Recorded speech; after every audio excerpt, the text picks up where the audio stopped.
जनगण आलेम उलामा उठे बोलते हिंदुस्तान में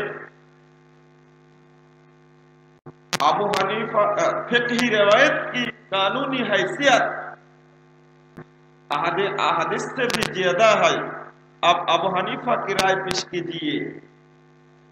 देखुन আপনি হাদিস দ্বারা দলিল দিচ্ছেন, এতে আমরা সন্তুষ্ট নয়, কারণ হিন্দুস্তানে হাদিসের চেয়ে আবু হানিফার ফিকহি চিন্তা ভাবনার প্রভাবটা বেশি। অতএব আপনি হাদিস বাদ দিয়ে আবু হানিফার সিদ্ধান্ত পেশ করেন।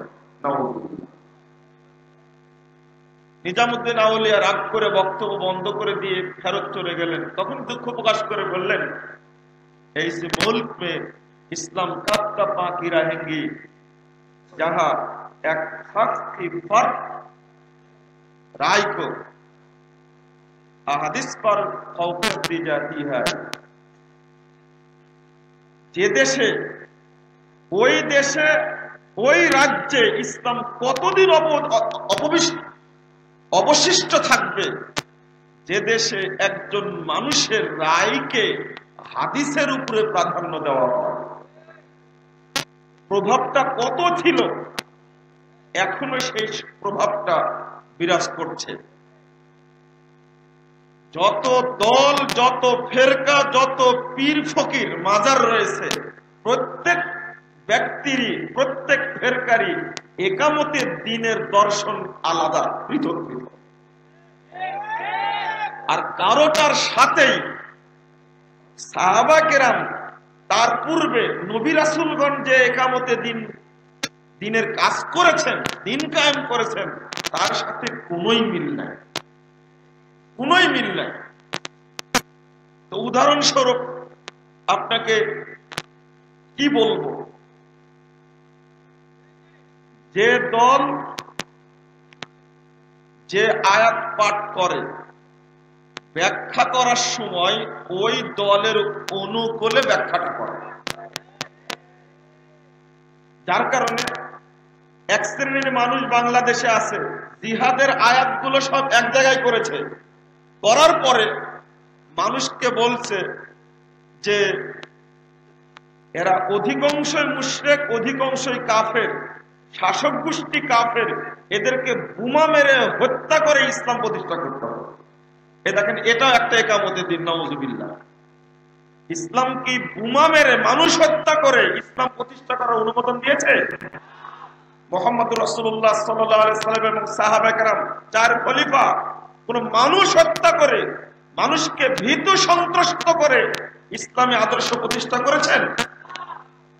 এরা কোথায় পেল? আর এক শ্রেণীর মানুষ আছে শুধু পজিটিভ কথা বলে, আর যত মিথ্যা স্বপ্নে পাওয়া, কবর কেন্দ্রিক, স্বপ্ন কেন্দ্রিক যত গাঁজাখড়ি কাহিনী আছে, ফাজাইলে আমুল নামে একটা বইয়ের মধ্যে আবদ্ধ করে গোটা মুসলিম বিশ্বকে একেবারে মিথ্যার সাগরে নিক্ষেপ করেছে। এরা এক শ্রেণীর মানুষ, এরাও চাচ্ছে দিন কায়েম করবে। আর এক শ্রেণীর মানুষ বাংলাদেশে আছে, তারা পীর ভক্তি করো, আল্লাহকে আর ভক্তি করা লাগবে না। আর এক শ্রেণীর মানুষ আছে, তারা গান গায় মাজারে বসে বসে, যে পানির তলে মোম জ্বালাইছে বাবাই দেখো না, আমার বাবার মুরিদ হলে নামাজ লাগে না। আপনারা মনে করছেন এগুলো এমনি কথা? একেবারে বাস্তব। আর এক শ্রেণীর মানুষ বলছে যে না, এইগুলো করে কোনো কাজ হবে না, জিকির করে করে অন্তরটা পরিষ্কার করতে হবে, তাহলে মানুষ ভালো হয়ে যাবে।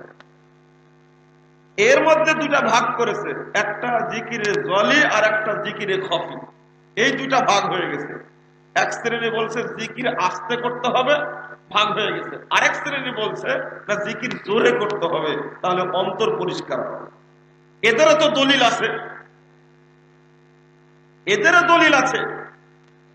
সব দলই চাচ্ছে, এমনকি আর এক দল চাচ্ছে বাংলাদেশে যে না এরকম ফজিলত টজিলত কোরআন হাদিস বায়ান করে হবে না, বর্তমান যুগ যেভাবে চলছে, অর্থাৎ পাশ্চাত্যের রচিত পাশ্চাত্যের থিওরি, গণতন্ত্র হোক আর ধর্মনিরপেক্ষতাবাদ হোক, যে কোনো দলের সাথে মিশিয়ে হোক বা এক জায়গায় গুলিয়ে হোক, ভোটাভুটির মাধ্যমে ইসলাম প্রতিষ্ঠা না করলে এ দেশে ইসলাম প্রতিষ্ঠিত হবে না। এক শ্রেণীর মানুষ আছে না?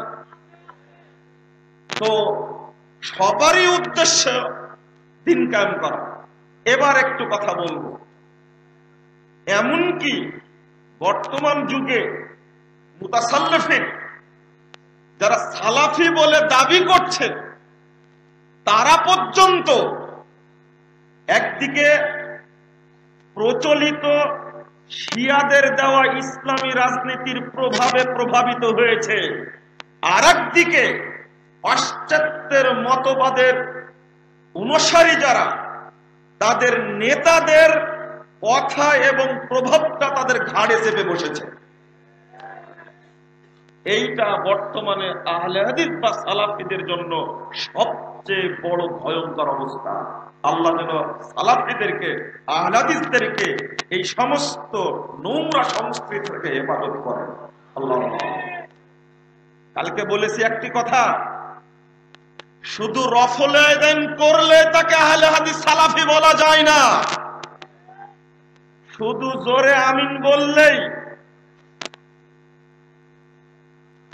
বুকে হাত বাঁধলেই তাকে সালাফি বা আহলে হাদিস বলা যায় না। আপনি মালয়েশিয়া যান, সিঙ্গাপুরে যান, দেখবেন এই ধরনের লোক বহু পাওয়া যাবে, কিন্তু তারা কি সালাফি? তারা কি আহলে হাদিস?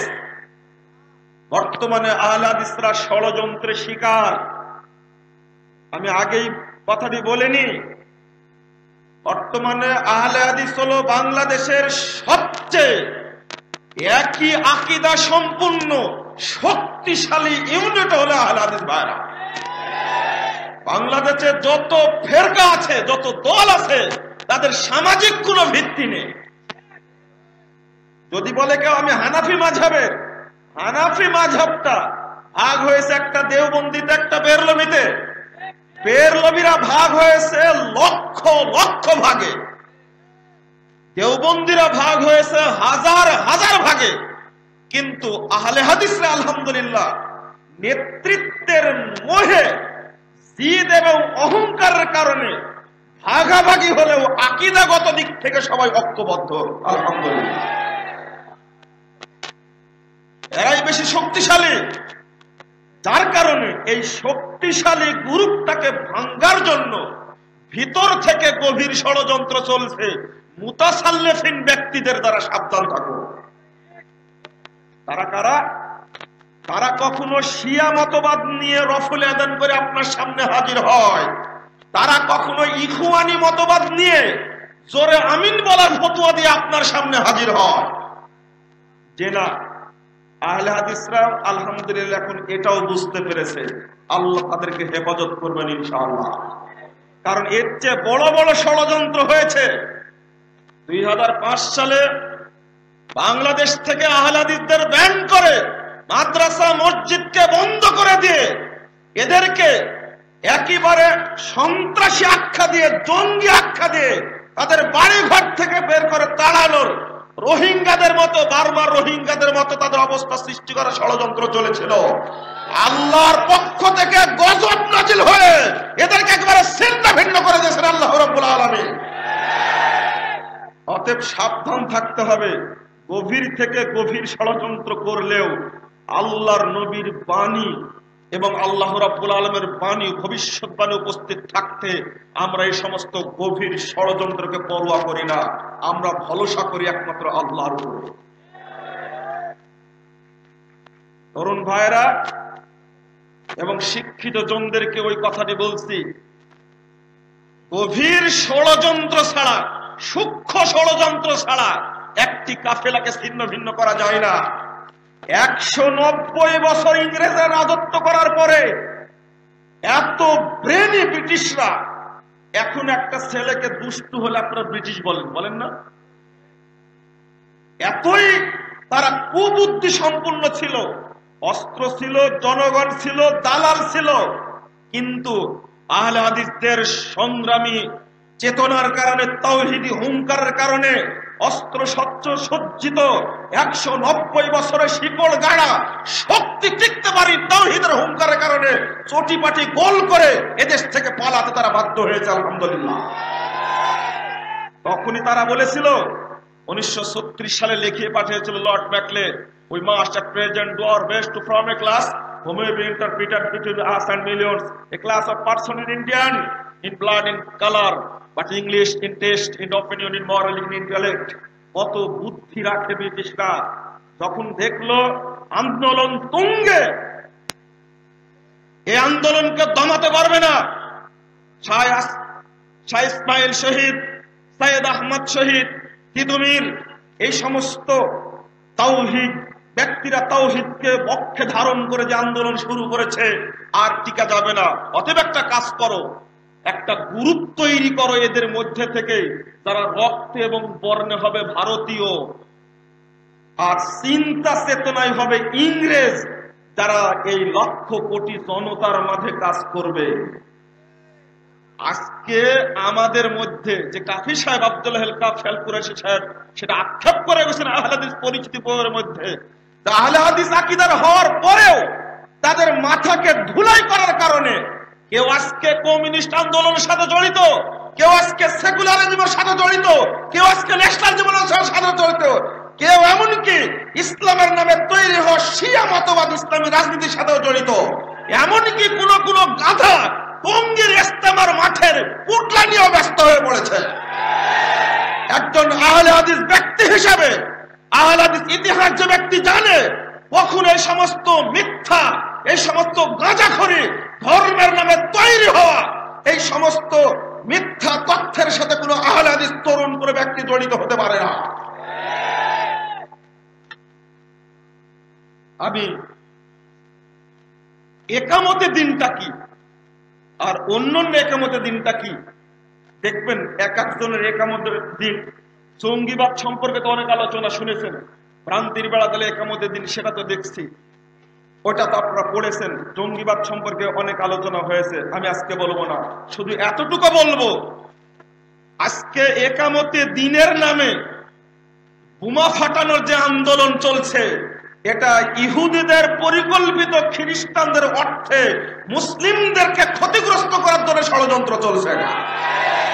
কারণ একজন মুসলিম কখনো অন্য মুসলিমের মসজিদে বোমা হামলা করতে পারে না, কখনো মানুষকে হত্যার ফতোয়া দিতে পারে না। মুহাম্মদ সাল্লাল্লাহু আলাইহি ওয়াসাল্লাম এই কাজ করেননি। এরা হলো মুসলিম উম্মার শত্রু, এরা হলো মুসলিম জাতির শত্রু, এরা মুসলিম দেশের শত্রু, এরা কুরআন এবং সহিহ হাদিসের শত্রু। এদের থেকে সাবধান থাকতে হবে। দ্বিতীয়ত, সময় যেহেতু অল্প, আমি আর অন্যদিকে যাব না। একটা কাফেলা একামতের দিনের পদ্ধতি শুনেন। বানী চিরন্তন লেখছেন, রাসূল সাল্লাল্লাহু আলাইহি সাল্লামের বেলায়েতের দুটি টুপির মধ্যে একটি আমার মাথায়, অপরটি আমার বড় ভাইয়ের পিরানে পীর সাহেবের মাথায় দিয়েছেন। আমার নাম পিরানে পীর সাহেবের সাথে সোনালী অক্ষরে লেখা আছে। এদেশের একটি তরিকা ভারী, নাম হলো মাঝ ভান্ডারী, তাদের লেখা এটা। আমি মক্কা শরীফে গিয়ে দেখলাম রাসূল সাল্লাল্লাহু আলাইহি সাল্লামের সদর মুবারক বক্ষস্থল এক অনন্ত দরিয়া। আমিও আমার বড় ভাই পিরানে পীর সাহেব ওই দরিয়াতে ডুব দিলাম। আমি হাসরের দিন প্রথম বলবো লা ইলাহা ইল্লাল্লাহ। তাহলে কে? ও বেশি বললে আপনারা বিরক্ত হয়ে যাবেন। যে কেউ আমার সাহায্য প্রার্থনা করবে তাকে আমি উন্মুক্ত সাহায্য করব। আমার সরকারের এই প্রকৃতি হাসর তক চলতে থাকবে। শেষে লিখছেন 8 নম্বর, আমার ছেলেদের হজে যেতে হয় না, স্বপ্নে হজ হয়ে যায়। গাউসুল আজম মাঝভান্ডারী শতবর্ষের আলোকে, পৃষ্ঠা নম্বর 138-139। মুরিদরা এই কথা পড়ে না। এটা গেল একটা। আর একটা ছোট করে বলবো, বড় করে বলবো না। একজন বিখ্যাত ব্যক্তি, তিনি সরসিনা পীরকে খুব ভক্তি করতেন, কিন্তু জেলখানায় যখন আমি পড়ালাম, একটা ঘটনা, বড় ঘটনা তো আমি উল্লেখ করতে পারছি না, মুজাদ্দেদ জামান শাহ শফি নিসারউদ্দিন আহমদ জীবনী বইয়ের 349 এবং 350 পৃষ্ঠায় একটা ঘটনা লিখছেন। একটা মুরিদ পাসপোর্ট হারিয়ে ফেলেছেন, তো মদিনা খাদেমকে বলছে যে আমি তো পাসপোর্ট হারিয়ে ফেলেছি। খাদেম বলছেন রাত 3টার দিকে একজন লোক আসবে, তুমি তার সাথে কথা বলো। যখন উনি আসলেন, এই পীর সাহেব, সরসিনা পীর সাহেব, তখন তাকে বললেন, তো মসজিদে নববীর গেট থেকে বেরিয়ে তিনি বলছেন যে তুমি আমার দিকে তাকাবো না, তুমি উত্তর দিকে হয়ে দাঁড়িয়ে থাকো, যখন তোমার হাত থেকে, তোমার পিঠ থেকে আমার হাতটা নেমে যাবে তখন তুমি চোখ খুলবে, তার আগে চোখ খুলো না। ঠিকই তাই হলো, হাত দিয়ে রাখলেন, হাত নেমে গেল, চোখ খোলার পরে দেখছেন তিনি বাইতুল মুকাররমের উত্তর গেটে দাঁড়িয়ে আছেন।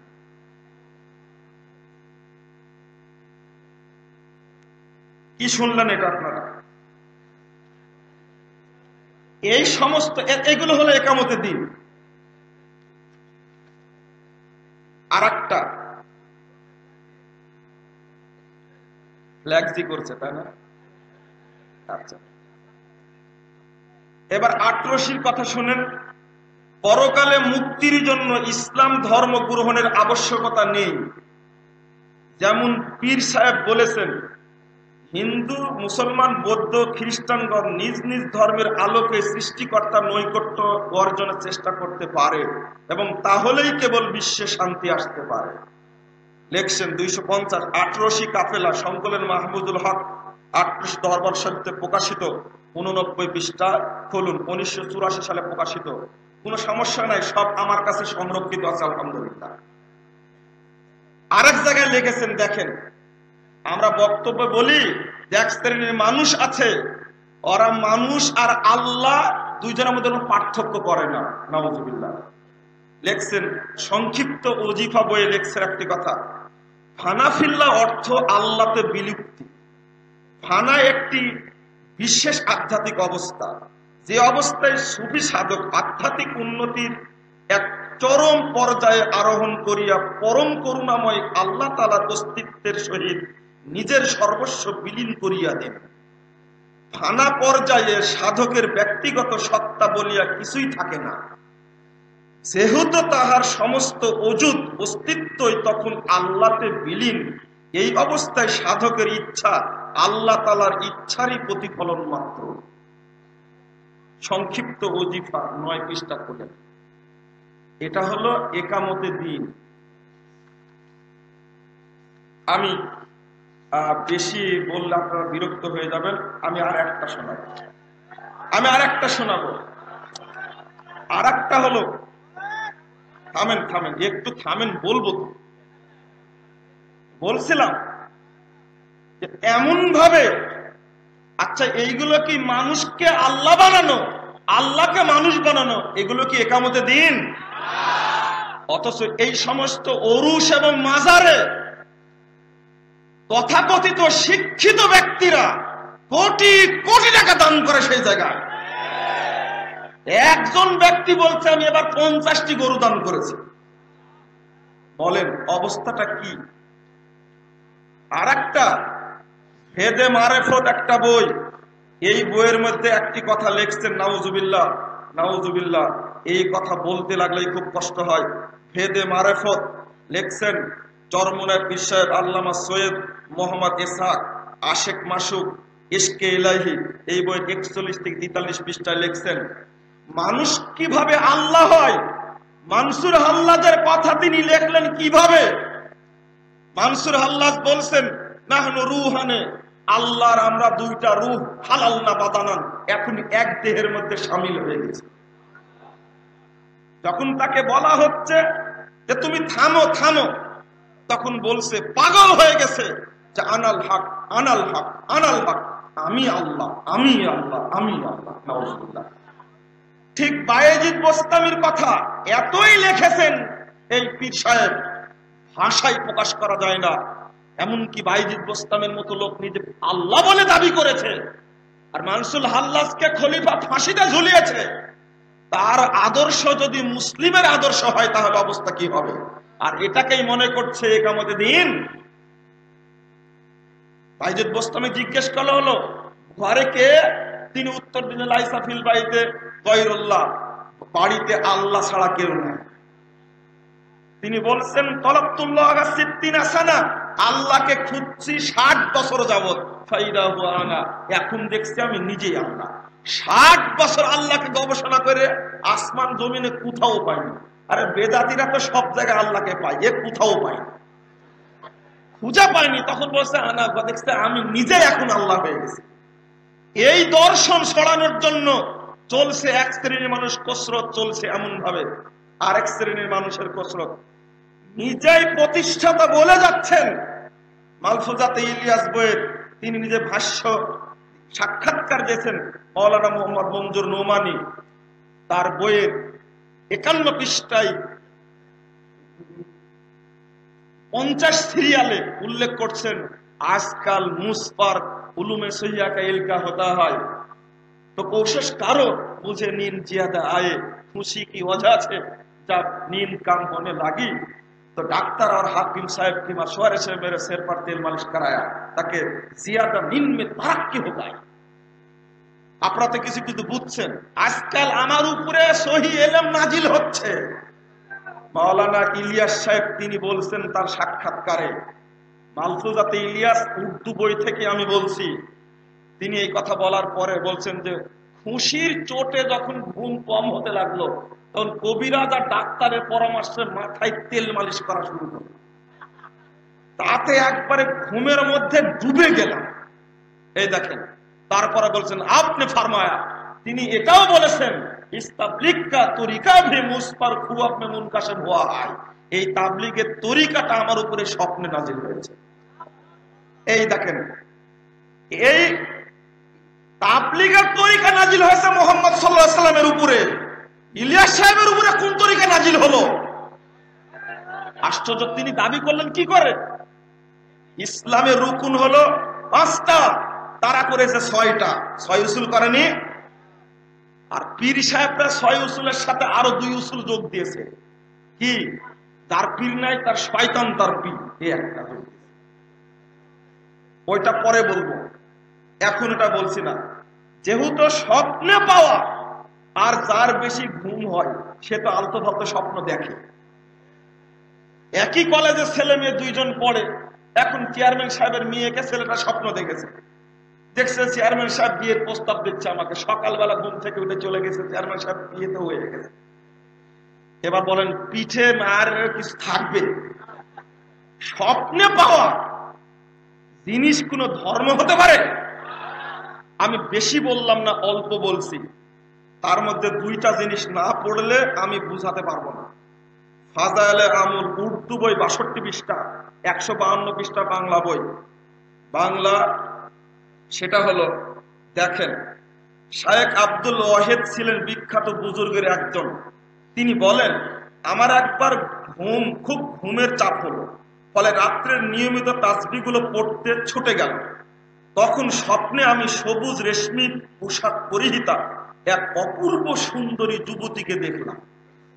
তার পায়ের জুতাগুলো পর্যন্ত তাসবিহ পাঠ করছে। সে আমাকে উদ্দেশ্য করে বলছে তুমি আমাকে পাওয়ার চেষ্টা করো, আমি তোমাকে পাওয়ার চেষ্টা করছি। অতঃপর সে কয়েকটি প্রেমমূলক কবিতা পাঠ করলো। এই স্বপ্ন দেখে আমি প্রতিজ্ঞা করলাম রাতে আর কখনো ঘুমাবো না। অতঃপর তিনি দীর্ঘ 40 বছর পর্যন্ত এশার ওযু দিয়ে ফজরের সালাত আদায় করেন। ফাজাইলে আমল, জি ঠিক বলেছেন, 152 পৃষ্ঠায়। আর একটা না বললে হবে না। জনৈক বুজুর্গ বলেন এক রাত্রে গভীর ঘুমের কারণে আমি জেগে থাকতে পারলাম না, ঘুমিয়ে পড়লাম। স্বপ্নে এক অপূর্ব সুন্দরী মেয়েকে দেখলাম। এমন মেয়ে আমি কখনো জীবনে দেখিনি। তার দেহ থেকে তীব্র সুগন্ধি ছড়াচ্ছে, এমন সুগন্ধি আমি কখনো অনুভব করিনি। সে আমাকে একটি কাগজের টুকরা দিল, তাতে কবিতার 3টি চরণ লেখা ছিল, যেমন তুমি নিদ্রার স্বাদে বিভোর হয়ে জান্নাতের বালাখানা সমূহ ভুলে গেছো, যেখানে তোমাকে চিরদিন জীবন থাকতে হবে, যেখানে কখনো মৃত্যু আসবে না। তুমি ঘুম হতে উঠো, কোরআন তেলাওয়াত করো। তাহাজ্জুদ সালাতে কোরআন তেলাওয়াত করা ঘুম হতে অনেক উত্তম। তিনি বলেন, এই ঘটনার পর হতে আমার কখনো ঘুম আসে না, কবিতাগুলো স্মরণ হয় আর ঘুম দূরীভূত হয়ে যায়। ফাজাইলে আমল 153 পৃষ্ঠা। এই কাজটা হলো পরহেজগার মানুষদেরকে শুধু সুন্দরী মেয়ে স্বপ্ন দেখার কাহিনী শুনিয়ে কিভাবে ভুলানো হয়েছে এবার চিন্তা করুন। এটা কি একামতে দিন? তাহলে আপনি কি করবেন? কাকে একামতে দিন বুঝাবেন আপনি? আরো যে অনেকগুলো গাঁজাখড়ি এবং মিথ্যা কথা আছে, সেগুলো আমরা অন্য আলোচনায় আপনাদের সামনে মাঝে মাঝে আমরা উল্লেখ করে থাকি। আজকে আর আমি উল্লেখ করব না। আরেকটি একামতে দিনের কথা উল্লেখ করতেই হবে, যার স্লোগানটা সবচেয়ে বেশি। আল্লামা আবুল আলা মওদুদী রহিমাহুল্লাহ তিনি দর্শন দিলেন সূরা শুরা 13 নম্বর আয়াতের তাফহিমুল কুরআনের ব্যাখ্যায় খুঁজে দেখবেন, আন আকিমুদ্দিন ওয়া লা তাতাফাররাকু ফিহি। পৃথিবীর অধিকাংশ না প্রায় সব বিদ্বান আন আকিমুদ্দিন, দিন কায়েম করো, এর অর্থ করেছেন আত-তাওহীদ, তাওহীদ কায়েম করো। তিনি একমাত্র রাজনৈতিক মুফাসসির হিসাবে তিনি এর অর্থ করলেন যে হুকুমত কায়েম করো, অর্থাৎ দিন কায়েম বলতে রাষ্ট্র ক্ষমতা দখল করা। তো শুধু এই কথাই বলেননি, তিনি আরেকটি কথা বলেছেন যেটা এখন আপনাদের বুঝতে হবে। তিনি খুতবাত বইয়ের 320 পৃষ্ঠায় 1984 সালে প্রকাশ পেয়েছে গ্রন্থটি। তিনি বলছেন, दिन दर असल हुकूमत का नाम है, शरीयत उस हुकूमत का कानून है और इबादत उस कानून और ज़ाबिता की पाबंदी है।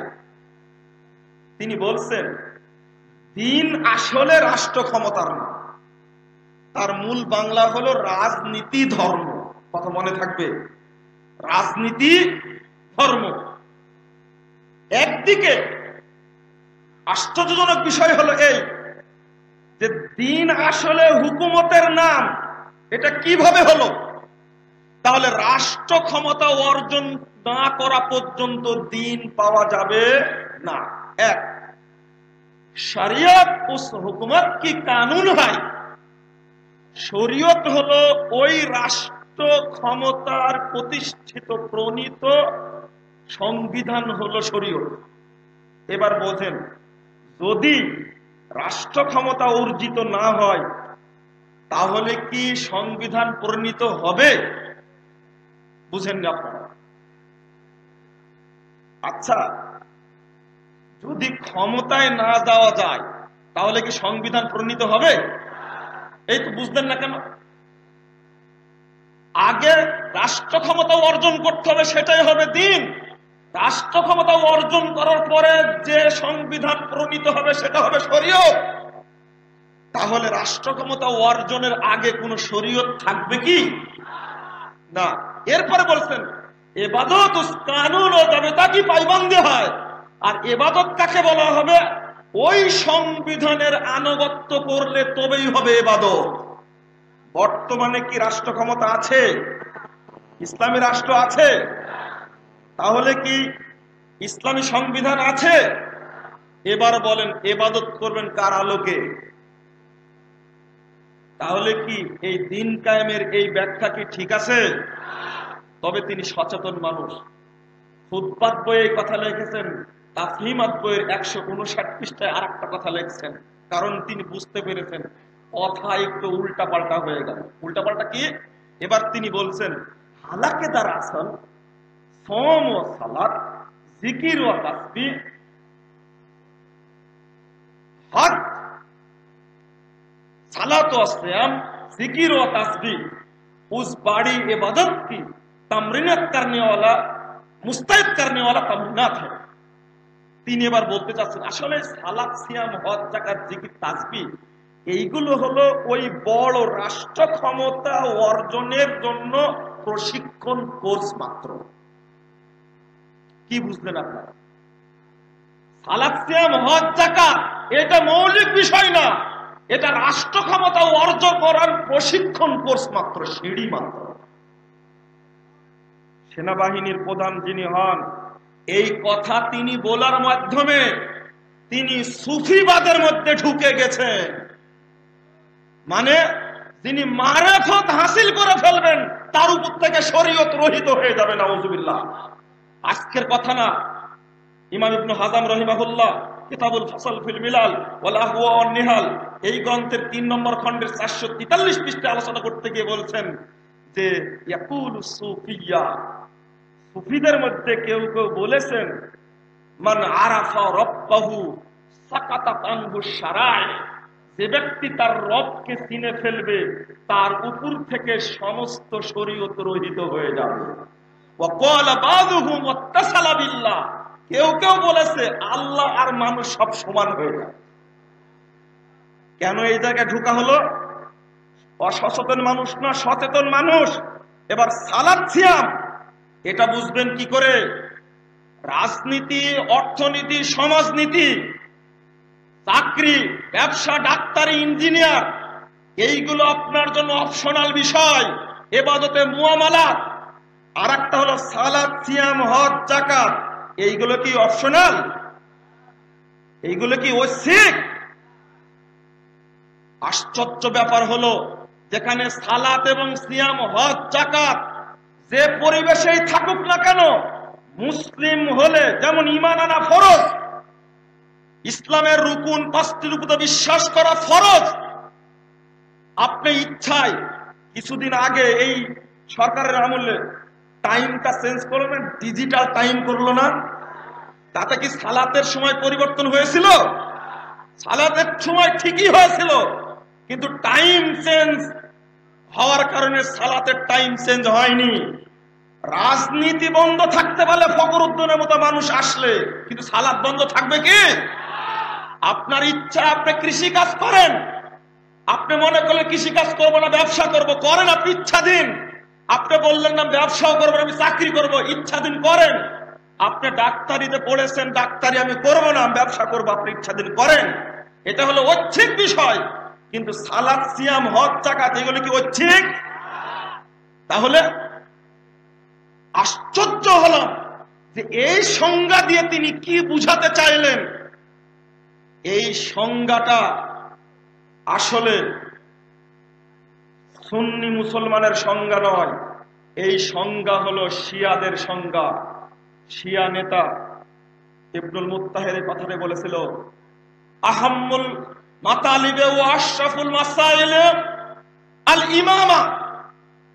তিনি প্রথম ফতোয়া দিলেন শিয়া নেতা। তিনি বললেন মুসলমানদের জন্য সবচেয়ে বড় এবং সবচেয়ে গুরুত্বপূর্ণ বিষয় হলো নেতৃত্ব নির্বাচন করা। এই কথা বলে গেছেন ইবনে তাইমিয়ার আগে। ইবনে তাইমিয়া রাহিমাহুল্লাহ মিনহাজুস সুন্নাহ প্রথম খণ্ডের 28 পৃষ্ঠা আলোচনা করতে গিয়ে এবার ইমাম ইবনে তাইমিয়া তার কথার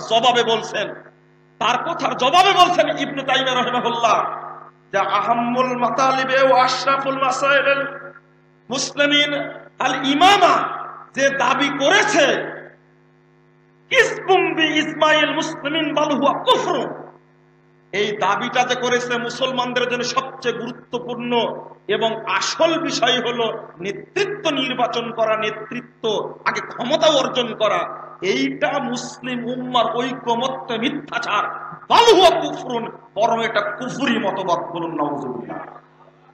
শুধু তাই না, ইমানের রুকুন কয়টা? 6টা।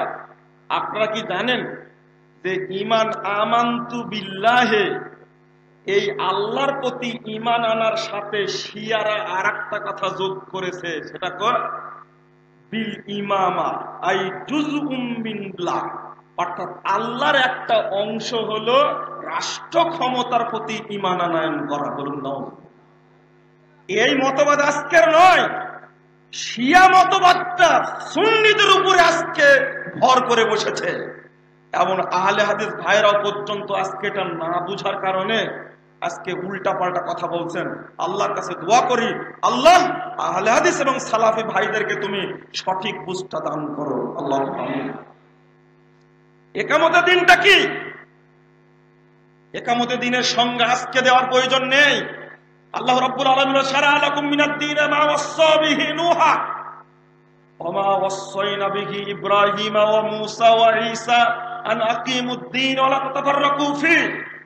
আল্লাহ বলেছেন মুহাম্মদ সাল্লাল্লাহু আলাইহি সাল্লামকে লক্ষ্য করে 13 নম্বর আয়াত সূরা শুরা, তোমাদের জন্য দ্বীনকে বিধিবদ্ধ করা হয়েছে যেমন করা হয়েছিল মূসা আলাইহিস সালামের নূহ আলাইহিস সালামের জন্য। হে মুহাম্মদ, এইটাও তোমাকে নির্দেশ দান করছি যেমন দেওয়া হয়েছিল ইব্রাহিম, মূসা এবং ঈসার প্রতি। বলুন তো এই আয়াতে এই আয়াতের মধ্যে কয়জন নবীর নাম আছে? ভুলে গেছেন আপনারা? কয়জন নবীর নাম আছে? নূহ আলাইহিস সালাম, ইব্রাহিম, ঈসা, মূসা, মুহাম্মদ আলাইহিস সালাম। কয়জন? বলুন তো এই 5 জন নবীকে যদি দিন কায়েমের অর্থ যদি রাষ্ট্র ক্ষমতা কায়েম করা হয়, এই 5 জনের 4 জন কি রাষ্ট্র ক্ষমতায় বসতে পেরেছিলেন? কে? নূহ আলাইহিস সালাম পেরেছিলেন? পিটনি খেয়ে বেহুশ হয়ে পড়েছিলেন। রাষ্ট্র ক্ষমতা কোথায়? ইব্রাহিম আলাইহিস সালাম পালায়া পালায়া পালায়া শেষে মক্কায় আশ্রয় পেয়েছিলেন, তাও সেখান থেকে পালায় গেছে। মূসা আলাইহিস সালাম ফেরাউনের অত্যাচারে পালায় গেলেন। মসনদ দখল করা শর্ত নয়, ফেরাউনের মসনদ ফাঁকা। আল্লাহ রাব্বুল আলামিন আবার কেন মূসা আলাইহিস সালামকে বললেন আবার মসনদ ফাঁকা আছে, তুমি চলে যাও? কেন বললেন না? ঈসা আলাইহিস সালাম এই পৃথিবীতে টিকতে না পারে আল্লাহ তাকে তুলে নিয়েছেন। কোথায় আছে? তাদেরকে আল্লাহ নির্দেশ দিলেন দিন কায়েম করার জন্য, তারা কেউ বললেন না রাষ্ট্র কায়েম করতে। তাহলে তারা কোরআনের এই আয়াতের আল্লাহর নির্দেশের হুকুমের লঙ্ঘন করেছেন কি? নাউজুবিল্লাহ, যে না। মুহাম্মদ সাল্লাল্লাহু আলাইহি সাল্লাম 13টি বছর কষ্ট করার পরে এরপরে নয় মদিনায় গিয়ে তিনি রাষ্ট্র ক্ষমতার স্বাদ পেয়েছেন। এরপরেও নবী মুহাম্মদ সাল্লাল্লাহু আলাইহি সাল্লামকে 2টা প্রস্তাব দেওয়া হয়েছে। এই জায়গায় একামতের দিনটা ধূম্রজালে নিমজ্জিত এই জায়গায় আপনাকে এখান থেকে বাঁচতে হবে। কিভাবে? মুগিরা এসে প্রস্তাব দিল 14 জন মিলে নিয়ে বৈঠক করে, চাচা তুমি কি চাও? আইন তুরিদাল মালাক, তুমি যদি রাষ্ট্র ক্ষমতা অর্জন করতে চাও, মালাক না আলাইনা, আমরা তোমাকে রাষ্ট্রনায়ক বানাবো। আর তুমি যদি নেতা হতে চাও নেতা বানাবো, তুমি যদি ধনী হতে চাও তোমাকে ধনী বানাবো, সবাই মাল এক জায়গায় করব। মুহাম্মদ সাল্লাল্লাহু আলাইহি সাল্লাম জবাব দিলেন, মাবি তাকুলুনা মা জিতু বিহি মা জিতুকুম বিহি, আমি যে বিষয় নিয়ে তোমাদের কাছে এসেছি তার সাথে তোমাদের প্রস্তাবের কোনো সম্পর্ক নেই। আমাকে আল্লাহ তোমাদের কাছে পাঠিয়েছে, রিসালাত দান করেছেন। উবাল্লিগুকুম রিসালাতি রাব্বি, আমার রবের রিসালাত তোমাদেরকে পৌঁছে দিই। তোমরা যদি গ্রহণ করো ফাহাজ্জুকুম ফিদ দুনিয়া ওয়াল আখিরা, গ্রহণ করলে দুনিয়াতেও শান্তি পাবে, পরকালেও শান্তি পাবে। আর যদি গ্রহণ না করো, আসবিরু, আমি ধৈর্য ধারণ করব, হাত্তা ইয়াহকুমুল্লাহু বাইনানা ওয়া বাইনাকুম, যতদিন আল্লাহ তোমাদের মাঝে আমাদের মাঝে ফায়সালা না করবেন। বলুন মক্কার কুরাইশদের এই প্রস্তাব কি নবী মুহাম্মদ সাল্লাল্লাহু আলাইহি ওয়াসাল্লাম মেনে নিলেন? না। এক, আল্লাহ প্রস্তাব দিলেন। মুহাম্মদ সাল্লাল্লাহু আলাইহি ওয়াসাল্লামকে আল্লাহ প্রস্তাব দিলেন। একজন ফেরেশতা এসে বলছেন যে আল্লাহ আজকে আমাকে পৃথিবীতে পাঠাইছে, আমি কোনোদিন পৃথিবীতে আসিনি। কি বলে? জিবরিল আমিন পাশে বসা, আর সালানি ইলাইকা রাব্বুক, তোমার রব আমাকে প্রেরণ করেছেন। কি বলে? আয়াজআলুকা আবদান রাসূলা আও মালিকান নাবিয়্যা, বলো মুহাম্মদ, তোমার কাছে প্রস্তাব পাঠাচ্ছেন, আল্লাহ তোমাকে কি শাসক হিসাবে নবী করবেন না একজন বান্দা হিসাবে রাসূল করবেন? তখন আল্লাহ নবী তাকাচ্ছেন জিবরিল আমিনের দিকে। তখন জিবরিল আমিন বলছেন, তাওয়াযা ইলা রাব্বিক, মুহাম্মদ তোমার রবের কথার দিকে লক্ষ্য করো, আমার দিকে তাকায় লাভ নাই। তখন আল্লাহ নবী বলছেন, বাল আকুনা আবদান রাসূলা, আমি শাসক হতে চাইনি, আমি একজন সাধারণ বান্দা হিসাবে রাসূল হতে চাই। বলুন আলহামদুলিল্লাহ। কেন? আকীদার পরিবর্তন ছাড়া কখনো এই দেশের পরিবর্তন সম্ভব নয়। আকীদাকে বর্জন করে ইসলামী আন্দোলনে কখনো সফলতা আসেনি, আসবেও না কিয়ামত পর্যন্ত ইনশাআল্লাহ। আগে আকীদা সংস্কার করতে হবে। বন্ধুরা আমার, আলোচক বড় বড় আলোচনা বসে আছে, এই অবস্থায় কিছু বলা যায় না। তবে আজকে দুইটা শুধু ইঙ্গিত দিব, সময় শেষ। দুইটা শুধু ইঙ্গিত দিব। এক, বস্তা পচা পাশ্চাত্যের কোন মতবাদের সাথে কোন আহলে হাদিস সালাফি আকীদার ভাইয়ের কোন সম্পর্ক থাকবে না। বলুন, প্রতিজ্ঞা করুন ইনশাআল্লাহ। এই দেশে 1895 সালে ধর্মনিরপেক্ষতাবাদ ঢুকেছে, এরপরে ঢুকেছে গণতন্ত্র, এরপরে ঢুকেছে সমাজতন্ত্র, এরপরে ঢুকেছে জাতীয়তাবাদ। আহলে হাদিস উলামা কেরাম সবগুলোকে আছাড় দিয়ে কবর দিয়েছে। তাদের মানসিকতা কেমন ছিল? 1906 সালের 30শে ডিসেম্বর যখন আহলে হাদিস উলামা কেরাম দেখলেন 30শে ডিসেম্বর তৈরি হচ্ছে মুসলিম লীগ, মানে মুসলিম উম্মাহকে গণতন্ত্রের প্রচার ড্রেনের মধ্যে আবদ্ধ করার একটা ষড়যন্ত্র চলছে, তখন আহলে হাদিস উলামা কেরাম ঐক্যবদ্ধ হয়ে 1906 সালের 22শে ডিসেম্বর, মাত্র 8 দিন আগে অল ইন্ডিয়া আহলে হাদিস কনফারেন্স তারা খুলে বসলেন। তারা কত সূক্ষ্ম জ্ঞানের অধিকারী ছিলেন, তারা এটাতে ছাপ দেননি। আজও পৃথিবীতে সালাফরা বা আহলে হাদিস আকীদার মানুষ যারা, তারা পৃথিবীর কোন ধর্মীয় দর্শন, কোন রাজনৈতিক দর্শনের সাথে একাত্মতা ঘোষণা করেনি। আমি কেন করতে যাব? যদি আপনাকে বুঝাতে পারি মাজারে সেজদা করলে যেমন শিরকে আকবার হয়, ইসলাম বাদ দিয়ে কোন মতবাদকে গ্রহণ করলে সেইটাও শিরকে আকবার হয়। এইটা যেদিন যুবককে বুঝাতে পারবো, সেই দিন সংখ্যায় অল্পই হলেও এই বাংলাদেশের বুকে ইনশাআল্লাহ তাওহীদের পতাকা উড়বেই ইনশাআল্লাহ। ওই বুঝতে আগে দিতে চাই। তারপরে আজকে ছোট্ট কথাই বলবো, আহলে হাদিসদের মধ্যে এই বিভক্তির আনাগোনা। ছোট্ট বাচ্চা ছেলে আব্দুর রহমান বিন আব্দুর রাজ্জাক বিন ইউসুফ যে কথাগুলো আপনাদের সামনে বলল, হৃদয় তন্ত্রীতে আঘাত লাগেনি? আমাদের আজকে দরকার ঐক্যের প্ল্যাটফর্ম। তবে নিন্দার সাথে জ্বালাচ্ছি কিছু উলামা কেরাম, তারা উদার দৃষ্টিতে রাজশাহীতে গিয়েছিলেন আমাদের সম্মেলনে। রাজশাহীর সম্মেলন ছিল প্রাণবন্ত আলহামদুলিল্লাহ, কিন্তু কয়েকজনের গভীর কুচক্রী সিদ্ধান্তের কারণে আজকে কিছু আলেমকে আমরা উপস্থিত করতে পারিনি। তবে আমি মনে করি বর্তমান জাতি সজাগ হয়েছে।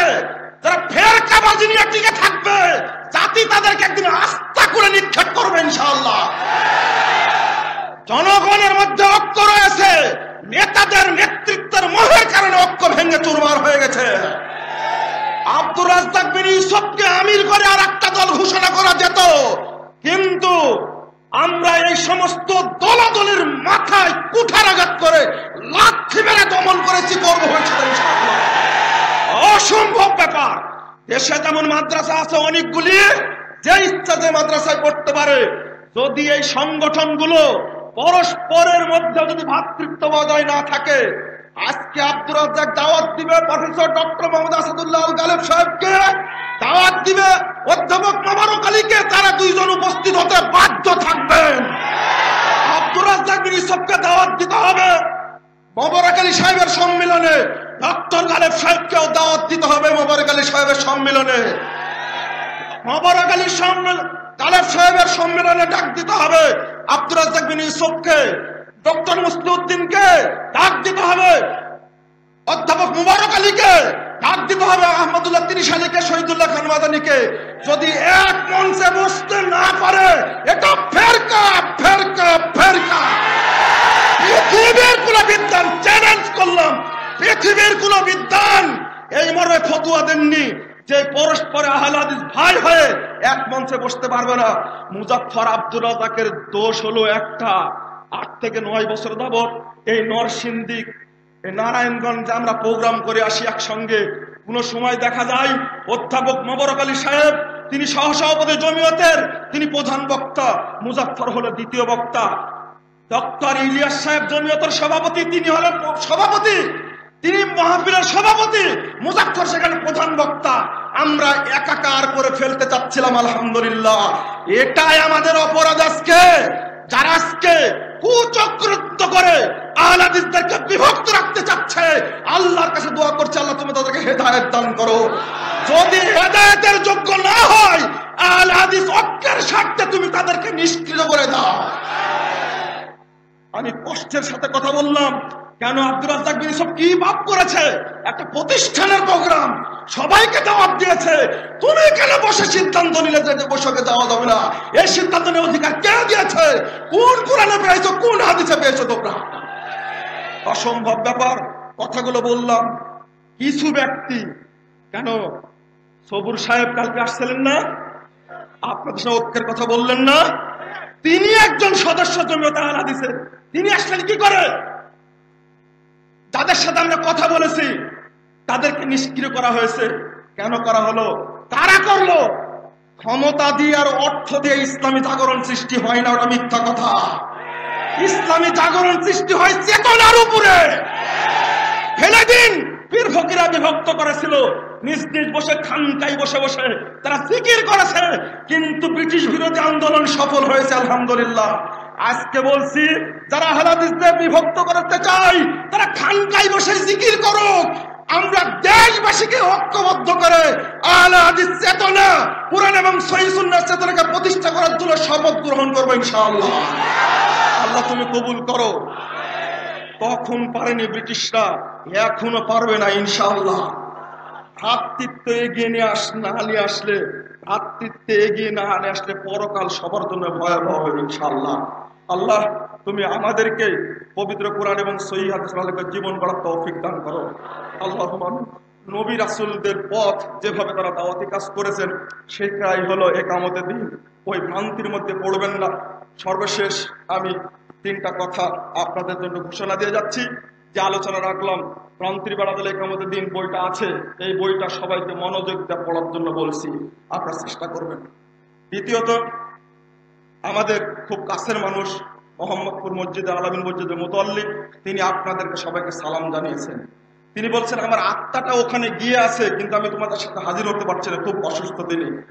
এই মোহাম্মদপুর মসজিদের কারণে গোটা পৃথিবীতে লাখো মানুষকে আল্লাহ হেদায়েত দান করেছেন আলহামদুলিল্লাহ। তার জন্য আপনারা দোয়া করবেন।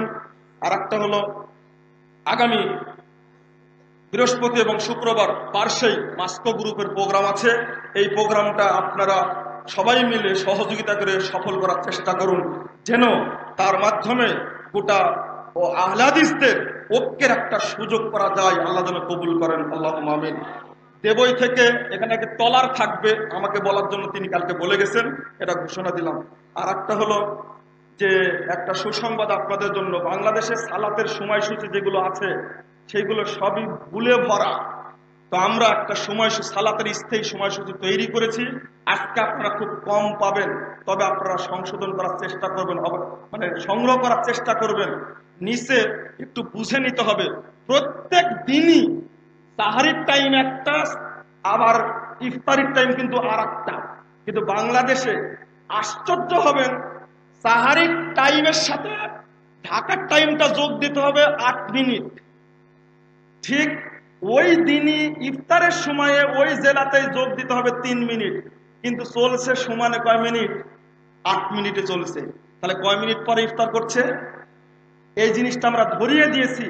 আপনারা এই সালাতের সময়সূচিটা অবশ্যই সংগ্রহ করার চেষ্টা করবেন। শেষে আমরা যে পত্রিকা বের করছি মাসিক আলে ইতেসাম, নতুন সংখ্যা পাবেন, সেখানে 50টি প্রশ্নোত্তর আছে। যে আলোচনা ভাই আব্দুল আলেম বন্ধুবার করলেন, অধিকাংশ যারা আলোচনা করেছে সেই আলোচনাগুলো তার মধ্যে আপনারা পাবেন। মুসলিম ঐক্যের উপায় সুন্দরভাবে আলোচনা করেছেন। মাসিক আল ইতেসাম সবচেয়ে সমৃদ্ধ পত্রিকা হিসাবে আমরা জানি, আপনারা সেটা নেবেন আর আমাদের জন্য দোয়া করবেন। আল্লাহ যেন আমাদের খেদমত কবুল করেন, আল্লাহুম্মা আমিন। আল্লাহ যেন আল জামিয়া সালাফিয়ার উদ্দেশ্যকে কবুল করেন, আল্লাহুম্মা আমিন। আল্লাহ যেন এর থেকে হাজার হাজার দায়ী সৃষ্টি করে গোটা পৃথিবীতে যেন ছড়িয়ে দেন, আল্লাহুম্মা আমিন। জাযাকুমুল্লাহ খায়রান। সুবহানাকাল্লাহুম্মা ওয়া বিহামদিক, আশহাদু আল্লা ইলাহা ইল্লা আনতা, আস্তাগফিরুকা ওয়া আতুবু ইলাইকা। আসসালামু আলাইকুম ওয়া রাহমাতুল্লাহি ওয়া বারাকাতুহু।